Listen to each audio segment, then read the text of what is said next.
You just never know if it's going to be you.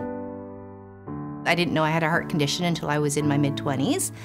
And I actually went to the hospital for a stomach ache, not knowing what my condition was. I ended up getting my gallbladder out, and they ended up monitoring me, and that's when I found out that I had something wrong with my heart. They hooked me up to heart monitors to test me out, and doctors and nurses would come flooding into my room saying your heart had stopped for 6 or 7 seconds. They said I needed to get a pacemaker. So at the age of 25, I got my first kind of look at what was going on in heart disease, and I got a pacemaker. I was still asymptomatic. Nothing had really ever transpired. I didn't have any fainting or shortness of breath or any problems. I was still doing a lot of activities. I ran a half marathon, duathlons, I did a lot of physical activity.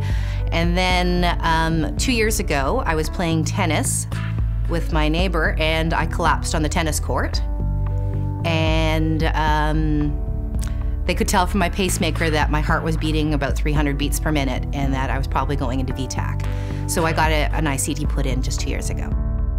It's an implantable defibrillator, so if anything were to ever go wrong, then it would just shock my heart back into a normal rhythm again. I know that the Heart and Stroke was one of they funded research for pacemakers, so I know that that's really kind of changed my life a lot. I got involved when my son was born. I have 2 boys, and my youngest son has the same condition that I do. It's called long QT.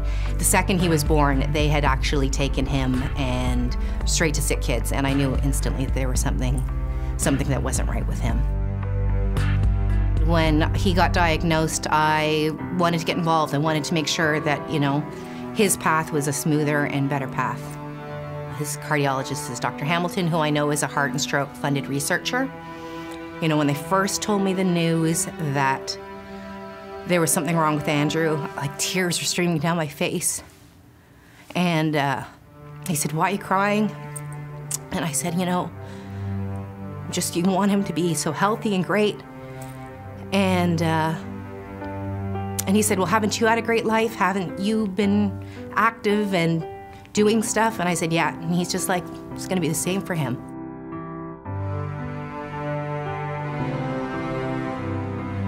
Thank you for helping to make death wait.